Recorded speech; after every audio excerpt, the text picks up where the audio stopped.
Senhor presidente José Sarney, senhores senadores, senhoras senadoras, as palavras são escassas e a retórica insuficiente para expressar a gratidão aos senadores que me confiaram a missão de presidir o Senado Federal e o Congresso Nacional. Uma confiança que só potencializa o ânimo, determinação e vontade de acertar. Faço, senhores senadores e senhoras senadoras, uma deferência especial ao presidente José Sarney, um visionário cuja história política é única. Foi ele que nos conduziu da escuridão da ditadura para a luminosidade democrática, legalizando partidos, a liberdade sindical, iniciando programas sociais e também banindo a censura no Brasil. Em mais de 50 anos de vida pública, o presidente José Sarney tinha até, senhores senadores, pretextos para se tornar um conservador, mas não é. Ao contrário, é um intelectual irrequieto, conectado ao seu tempo, inovador. Além de convocar a Constituinte, vem implementando profundas mudanças no rumo da austeridade e da transparência, vereda na qual nos aprofundaremos na presidência do Senado Federal. Na sua gestão, foram mais de 60 medidas nesse sentido. Agradeço também ao PMDB, cuja atuação vem garantindo a estabilidade para promover os avanços socioeconômicos do Brasil. Agradeço a todos, nas pessoas do presidente Waldir Raupp, do vice-presidente da República, Michel Temer, do líder Henrique Eduardo Alves, futuro presidente da Câmara dos Deputados, e do novo líder do PMDB no Senado Federal, senador Eunício Oliveira.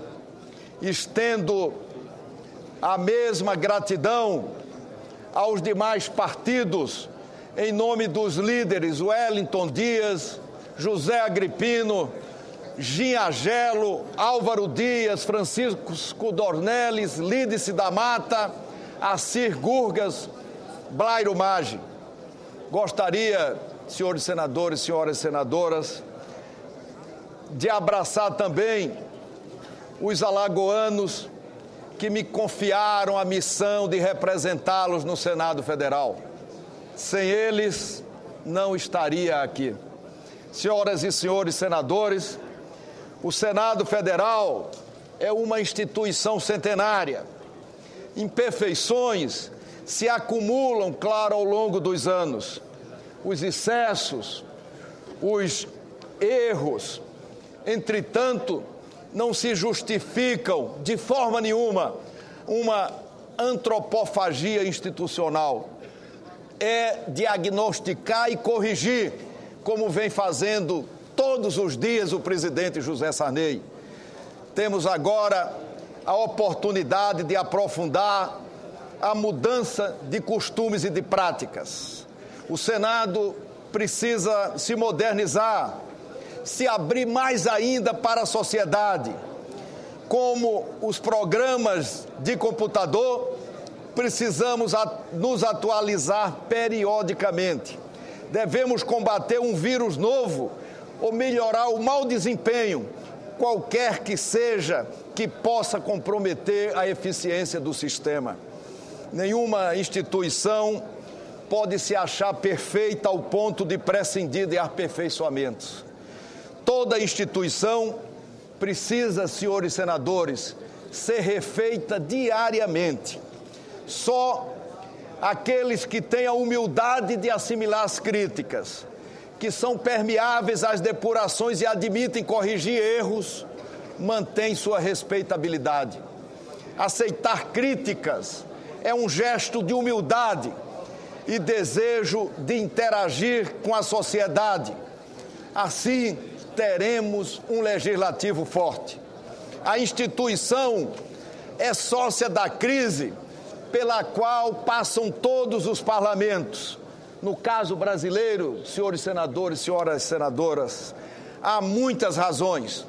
A Constituição Federal concedeu papel legislativo predominante ao Executivo. A deformação, senhores senadores, está no monopólio sobre temas de competência do Executivo e no Orçamento Geral da União, onde os mecanismos de execução, entre eles o contingenciamento sem planejamento, permanecem sob o controle do Executivo. Vamos vencer este desafio. Assim teremos um Executivo forte, um legislativo forte. Os desgastes causados pela peça orçamentária e sua execução, nem de longe, senhores senadores, se comparam às medidas provisórias que constitucionalmente só podem ser editadas em situação de urgência e relevância. Dois conceitos que foram banalizados ao longo dos anos, levando o Executivo a legislar por medidas provisórias e a atrofiar o Congresso Nacional. Neste sentido, vou me reunir com o presidente da Câmara dos Deputados já na próxima semana, para encaminharmos para essa questão uma solução definitiva. De outro lado, senhores senadores e senhoras senadoras, a revolução tecnológica incluiu na cultura das civilizações modernas a interatividade, velocidade nas respostas e instantaneidade na solução de problemas. Por ser uma instituição plural, complexa, democrática, composta por segmentos políticos que nem sempre representam a concórdia, o processo legislativo, em muitos casos, com pautas trancadas, obstruções políticas, não consegue apresentar uma resposta no tempo que lhe é cobrada pela sociedade. Ou nos atualizamos ou cairemos no abstencionismo legislativo.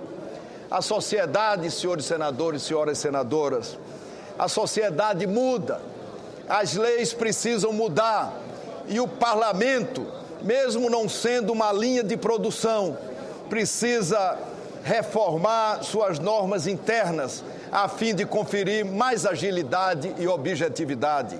É o que nós faremos, senhores senadores e senhoras senadoras, e assim teremos um legislativo forte. Senhoras senadoras, senhores senadores, o equilíbrio entre os três poderes precisa ser respeitado dentro do princípio de controles recíprocos, de pesos e contrapesos. O sistema de controle mútuo dos poderes só perdurou por ser o mais eficiente. Os poderes são autônomos, independentes e altivos, e assim os poderes permanecerão. Assim, com harmonia, teremos, senhores senadores e senhoras senadoras, todos teremos poderes mais fortes. Embora eu seja filiado a partido da base de apoio ao governo, o Senado Federal e o Congresso Nacional não são e nunca serão subalternos. A cooperação em prol de um Brasil melhor não implica em subordinação. Não acredito, senhores senadores e senhoras senadoras, na política do fim do mundo, mas também não é o fim do mundo o Congresso derrubar vetos presidenciais. Os vetos não mais se acumularão como mercadorias inservíveis. Criaremos em breve um novo mecanismo para limpar a pauta de vetos. Assim teremos, sem dúvida nenhuma, senhoras e senhores senadores, um legislativo mais forte.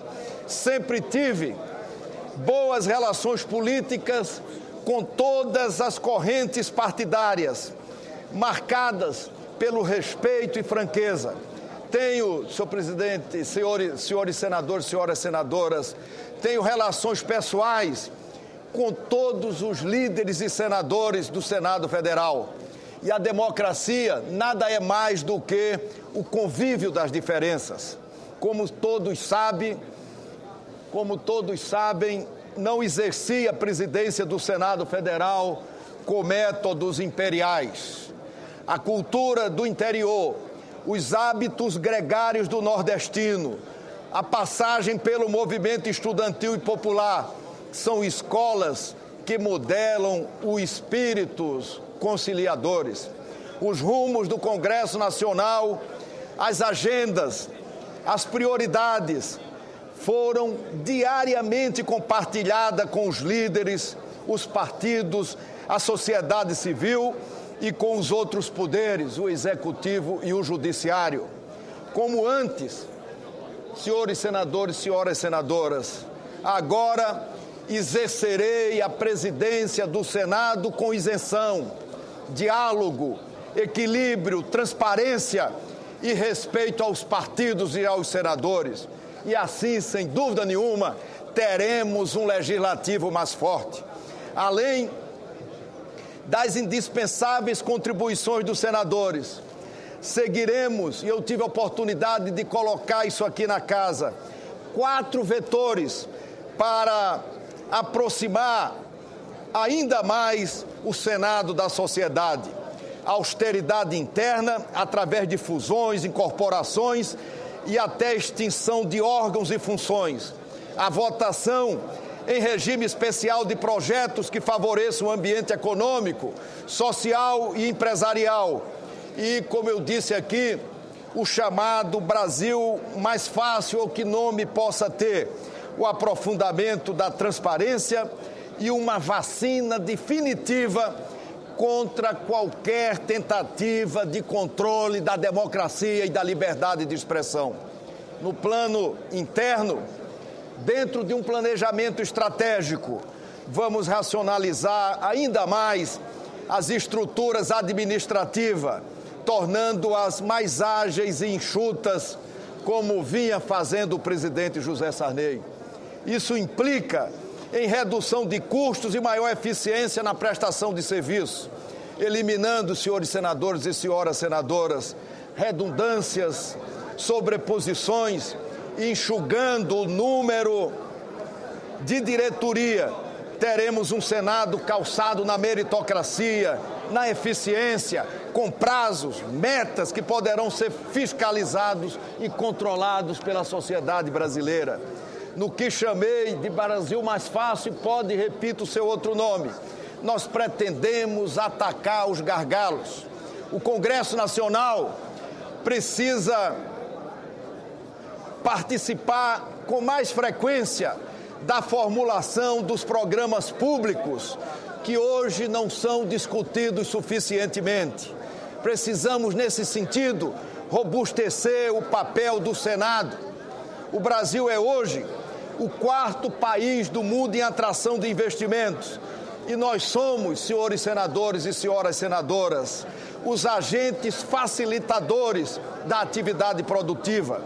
Para tal, é preciso dar segurança ao investidor, previsibilidade, normas perenes e eliminar gargalos e burocracia desnecessários. Não há, no cenário mundial, dúvidas quanto à potencialidade do Brasil. O Congresso tem todas as condições de ajudar o país a ser mais seguro, mais amigável, mais atrativo e, portanto, mais fácil para o investimento internacional. Apesar dos avanços, a colocação brasileira no ranking não é alentadora. Entre as 183 nações, ocupamos a posição de número 120 para abrir um empreendimento. No quesito crédito, somos o 98º na facilidade de pagamento de tributos. A posição do Brasil é de número 150. Precisamos reagir e avançar nas reformas microeconômicas e muitas delas já foram aprovadas pelo Parlamento. Nossas deliberações não têm repercussão interna. Temos um novo papel em um país que assumiu o protagonismo internacional. Temos, portanto, que incorporar a visão global do nosso processo legislativo. O Brasil mais ágil, mais eficiente, o Brasil mais fácil, partirá de projetos já existentes. Outras propostas, senhores senadores, senhoras senadoras, nós vamos buscar na sociedade, através de agendas que manteremos com entidades empresariais e trabalhistas pelo Brasil afora. Esse é o meu compromisso, um peregrino na construção dessa agenda para o Brasil. A ideia central, senhores senadores, é a superação de gargalos na produção, a regulação de vários setores, a regulamentação de dispositivos constitucionais, a desburocratização e a eliminação de leis caducas. Desta forma, possibilitaremos a geração de mais emprego e de mais renda. Será criada, já tive a oportunidade de dizer aqui, a Secretaria de Transparência, sem custos, já que sua estrutura será formatada a partir de remanejamento da estrutura existente na casa. Sua missão será de coordenar as demandas sociais acerca da Lei de Acesso à Informação. Ela terá como atividades principais a disponibilização das informações sobre a aplicação dos recursos públicos do Senado da forma mais ampla e detalhada possível. Deste modo, a sociedade brasileira terá absoluto controle dos atos e gastos praticados pelo Senado Federal. Garantir o controle social é tornar, senhoras senadoras e senhores senadores, o legislativo mais forte. Esta é uma necessidade já posta há muito tempo pelo meu conterrâneo Graciliano Ramos, quando foi prefeito de Palmeira dos Índios, na prestação de contas ao então governador do estado. Dizia ele: o balanço que remeto a Vossa Excelência mostra muito bem de que modo foi gasto em 1929 o dinheiro da Prefeitura Municipal de Palmeira dos Índios. E nas contas regularmente publicadas, há pormenores e minudências abundantes que excitaram o espanto benévolo da imprensa. Senhor presidente e senhores senadores, nas minúcias que vamos chegar, se o ovo da serpente é o sigiloso, então vamos aplicar uma overdose de transparência e de controle social. Assim como fizemos na acessibilidade, que adaptou os espaços do Senado Federal para as pessoas com deficiência, tornaremos a instituição numa referência neste campo. Nossa ambição, senhores senadores e senhoras senadoras, nossa ambição não é modesta. Temos de ser o número 1 entre todos os entes da administração pública do Brasil. Por fim, quero conclamar o Congresso a encampar a defesa do nosso modelo democrático. Por fim, senhores senadores, senhoras senadoras, por fim, senhores senadores e senhoras senadoras, eu quero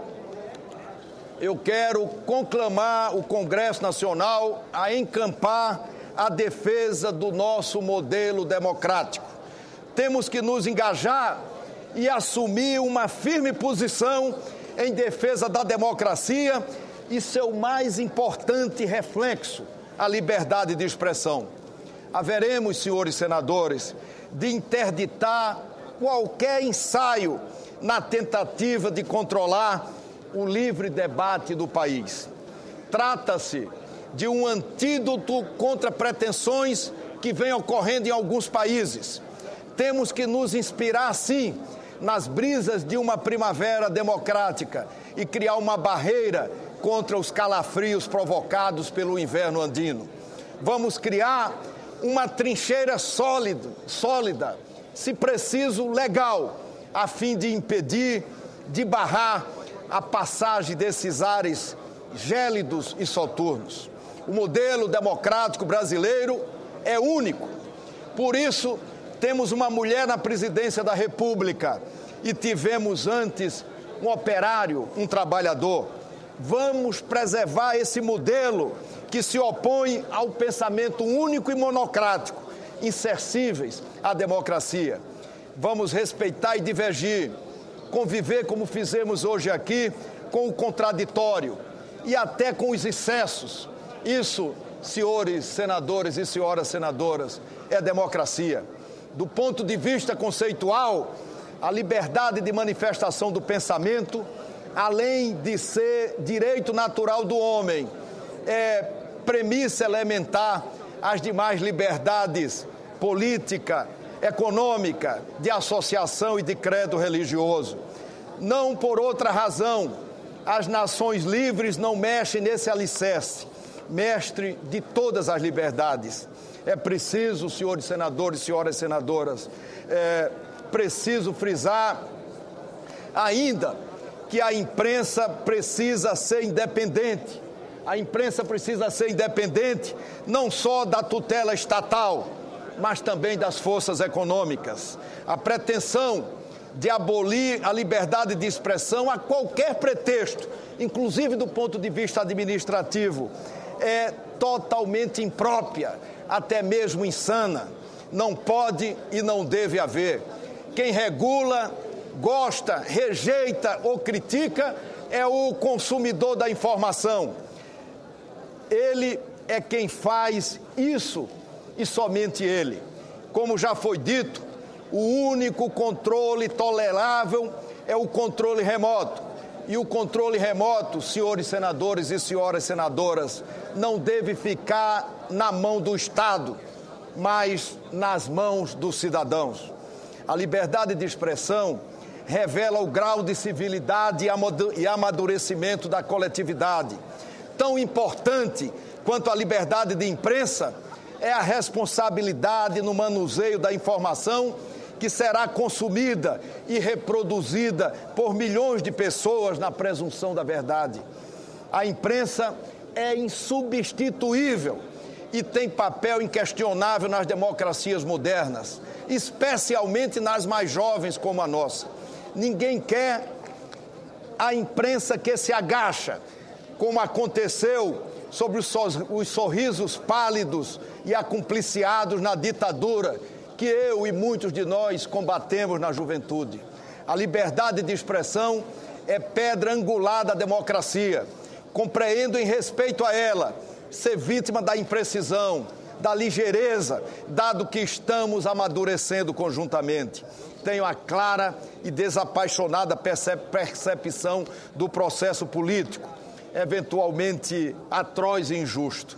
Isso é o que me faz apostar no aperfeiçoamento permanente das instituições brasileiras, entre elas a imprensa, para corrigir os erros da democracia, mais democracia, para corrigir os excessos da imprensa, mais liberdade de expressão.